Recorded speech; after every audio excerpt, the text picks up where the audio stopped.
मेरा नाम सुजीत कुमार यादव है। चाणक्य कोचिंग सेंटर में आपका स्वागत है। आज हम नेक्स्ट पार्ट पढ़ेंगे। पिछली क्लास में हमने पढ़ा था, उसके नेक्स्ट पार्ट को आज हम कवर करेंगे। ठीक है, ये पार्ट सेकंड है, याद रखिएगा। पार्ट फर्स्ट हमने कर लिया था। सेकंड पार्ट में हम लोग, फर्स्ट पार्ट में हमने देखा था आइडिया ऑफ नेशन, देखा था हमने। ठीक है, कलेक्टिव नेशन जो भी था। सेकंड पार्ट में हम क्या देखेंगे? फर्स्ट पार्ट में हमने ये भी देखा था नेपोलियन ने कैसे अपना पूरा प्रोसेस चलाया था कब्जा करने का। अब सेकंड पार्ट में हम लोग देखेंगे कि जो पूरा यूरोप में है ये नेशनलिज्म का फैलाव कैसे हुआ। ठीक है, चलिए आइए। पॉइंट का जो नाम है वो ये देख लीजिए, the making of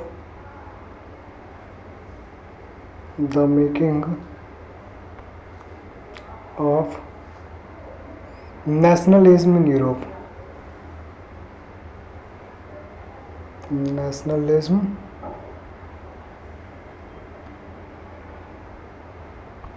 in Europe मतलब यूरोप में नेशनलिज्म का फैलाव कैसे हुआ। ठीक है, इस पॉइंट के बारे में हम पढ़ेंगे, तो इसको डील करते हैं।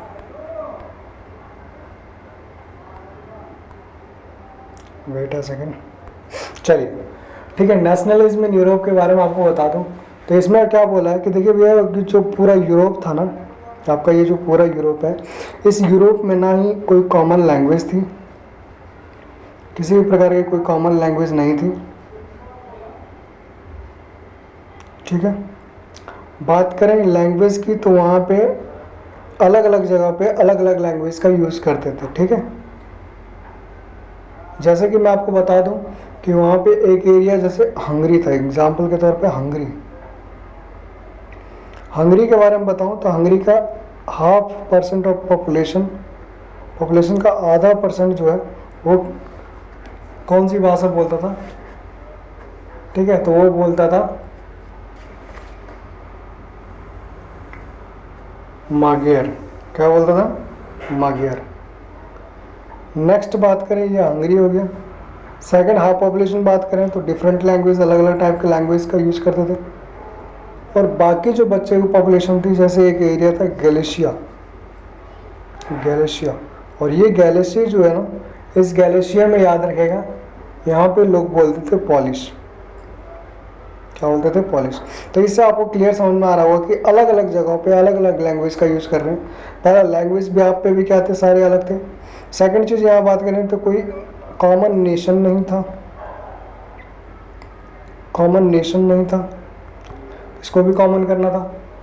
नेक्स्ट आपको इसके अंदर बता दूं कि मेकिंग ऑफ नेशनलिज्म का जो वर्ड है, ये वर्ड लाना इसलिए ज़रूरी था क्योंकि वहाँ पे अलग अलग जगहों पे ऑटोक्रेसी का बहुत ज़्यादा क्या था, बताइए, फैलाव हो रखा था।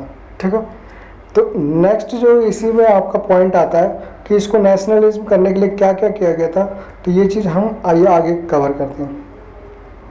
आगे मैं बता दूं आपको कि नेक्स्ट जो इसी पे पॉइंट आ निकलता है आपका, ठीक है, वो पॉइंट क्या आपका, तो याद रखिएगा नेक्स्ट पॉइंट जो है वो है एरिस्टोक्रेसी। अभी मैंने बताया एरिस्टोक्रेसी के बारे में कि ये ज़्यादा फैले हुए थे, जिसकी वजह से यूरोप में क्या था, कुछ कॉमन चीज़ें नहीं थे। एरिस्टोक्रेसी, ठीक है, तो इन एरिस्टोक्रेसी के बारे में आपको बताऊं मैं।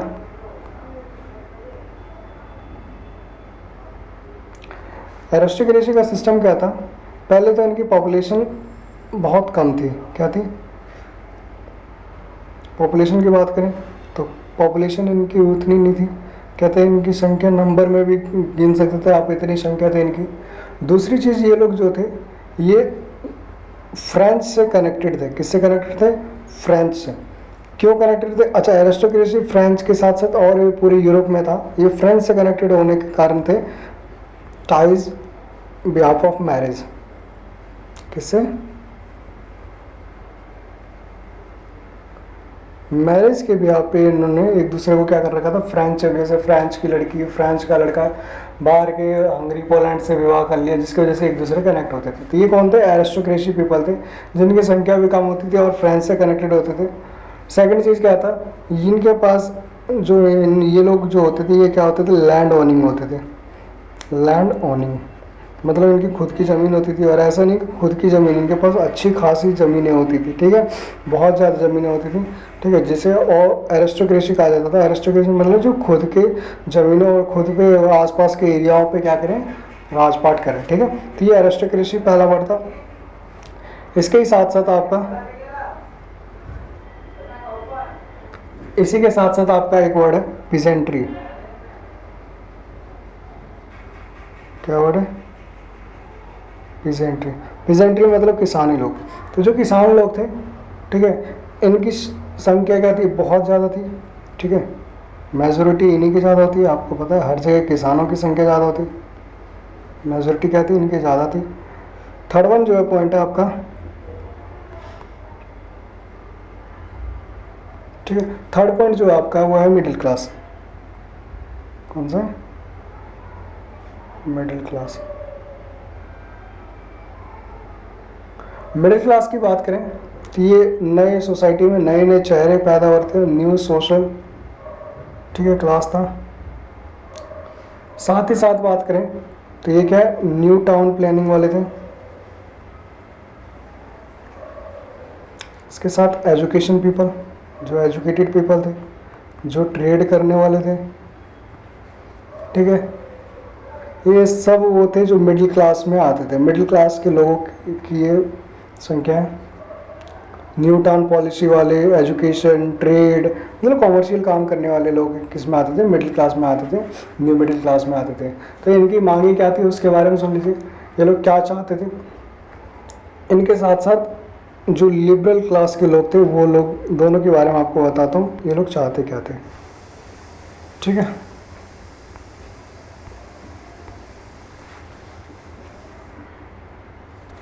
मैं आपको बता दूं लिबरल के बारे में बताता हूँ। लिबरल नेशनलिज्म जो थे ये किस रूप में स्टैंड हुए थे? तो जो लिबरल नेशनलिज्म थे ये स्टैंड हुए थे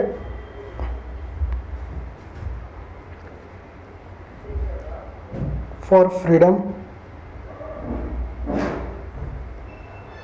इक्वालिटी,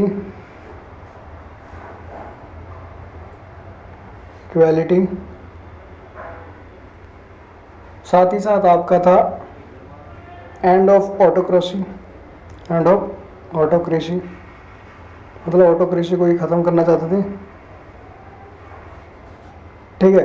और क्या चाहते थे? साथ ही साथ ये प्रिविलेज को ख़त्म करना चाहते थे, जो विशेष अधिकार जो होता है ना लोगों का, मतलब ये जन्म से ही ये चीज़ मिली हुई है इसको, ठीक है, प्रिविलेज को एंड करना चाहते थे। इसके साथ ये कॉन्स्टिट्यूशन चाहते थे अपना। क्या चाहते थे? कॉन्स्टिट्यूशन चाहते थे। साथ ही साथ ये क्या चाहते थे कि जो हमारी गवर्नमेंट हो वो रिप्रेजेंटेटिव गवर्नमेंट हो, रिप्रेजेंटेटिव गवर्नमेंट हो,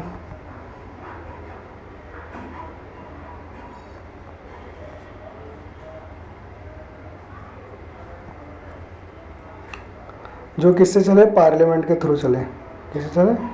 पार्लियामेंट के थ्रू।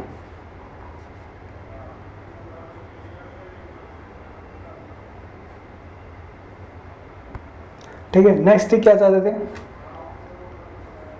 ये लोग बोलते थे कि भैया किसी भी प्रकार के कोई रिस्ट्रिक्शन नहीं होना चाहिए, रिस्ट्रिक्शन नहीं होना चाहिए किस पे? जैसे हो गया ट्रेड, जो भी व्यापार करते हैं लोग, ठीक है, ट्रेड हो गया। और भी चीज़ें हो गई जैसे कि कैपिटल, ट्रेड एंड कैपिटल में कोई भी रिस्ट्रिक्शन नहीं होना चाहिए। ये कौन थे? लिबरलिज्म और न्यू मिडिल क्लास वाले फॉलोवर थे, ठीक है। कौन क्या क्या चाहते थे? फ्रीडम हो, इक्वालिटी हो, ऑटोक्रेसी का एंड हो, प्रिविलेज का एंड हो, ठीक है, कॉन्स्टिट्यूशन हो, रिप्रेजेंटेटिव गवर्नमेंट हो, ठीक है, बाय द पार्लियामेंट, रिस्ट्रिक्शन हटाया जाए किस पे? ट्रेड और जो कैपिटल पे लगाया गया था। ये सारे लोग जो ये सारी मांगे किनकी थी? बताइए, लिबरल नेशनलिज्म की थी। ठीक है, नेक्स्ट आपको बता दूं एक और इसी में जो एक ग्रुप, अलग ग्रुप के जो लोग थे वो थे न्यू कंजर्वेटिज्म।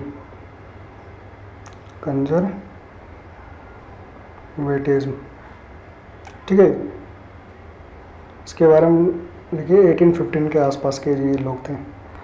इनकी थिंकिंग क्या हो रही थी 1815 के आसपास।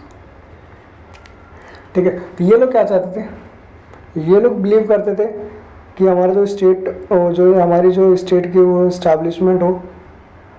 ठीक है, इस्टेब्लिशमेंट हो किस टाइप में, इंस्टीट्यूशन स्टेट हो, इंस्टीट्यूशन ऑफ स्टेट हो। ठीक है, नेक्स्ट बात करूं कि इसी समय पे हमारा ट्रीटी ऑफ वियना हुआ था। क्या हुआ था, treaty of Vienna. Treaty of Vienna होने के कारण क्या थे, मैं आपको बता देता हूँ कि यहाँ पे इस समय एक राजा था जिसका नाम था नेपोलियन, हमने पढ़ा ही था। तो नेपोलियन का जो था ना, जो नेपोलियन था, इसको ओवरथ्रोन किया गया। ओवरथ्रोन मतलब इसको इसकी गद्दी से हटाया गया। हटाया गया मतलब इसको किल मारा गया, इसके साथ लड़ाई हुई। क्या हुआ, फाइट हुआ। किसके साथ हुआ, कब हुआ, 1815 में हुआ। ठीक है, किसके साथ हुआ याद रखिएगा, नेपोलियन की जो फाइट हुई थी ना, ये फाइट हुई थी बी प्राग के साथ। किसके साथ हुई थी, बी प्राग। अभी आप बोलिएगा कि ये बी प्राग मतलब, इसके बारे में देख लीजिए। बी प्राग वो नहीं है जो आप जो समझ रहे हैं। बी प्राग से मैं आपको बताता हूँ, बी से ब्रिटेन, पी से प्रशिया, आर से रशिया,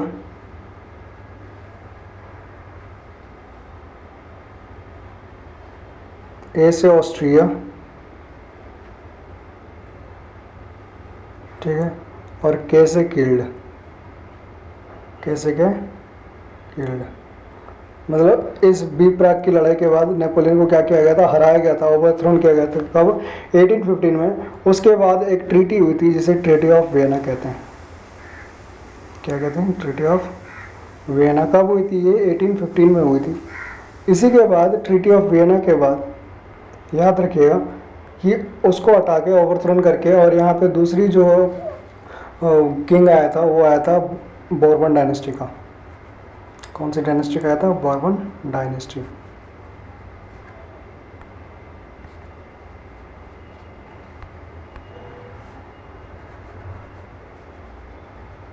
बोर्बन डायनेस्टी का किंग आया था। ठीक है, बोर्बन डायनेस्टी का किंग आया, नेपोलियन बोनापार्ट। नेपोलियन जो है वो क्या आ गया, हार गया। ठीक है, बोर्बन डायनेस्टी का आया। उसके बाद जब पावर में ये आया, बोर्बन डायनेस्टी कहाँ पे आया ये भी याद रखिएगा, फ्रांस में आया। कहाँ पे आया, फ्रांस में आया।